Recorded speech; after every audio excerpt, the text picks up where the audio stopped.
Robbing kim? Robbim Alloh. Dining qaysi? Dinim Islom. Payg'ambaring kim? Payg'ambarim Muhammad sallallohu alayhi va sallam. Kitobing qaysi?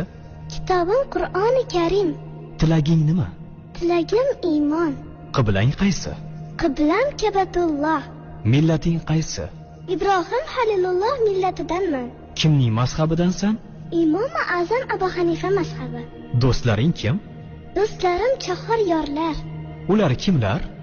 Abu Bakr Siddiq, Hazrati Umar, Hazrati Usmon, Hazrati Alidir. Qachondan beri musulmonsan? Al-Misoqdan beri. Al-Misoq nima? Alloh taolo ruhimizni yaratib, ulardan va'da olgan kun. E'tiqoding qaysi? Ahli sunna va jamoa e'tiqodi. Kimni yaxshi ko'rasan? Alloh taoloni. Undan keyinchi? Payg'ambarimiz Muhammad alayhissalomni. Undan keyin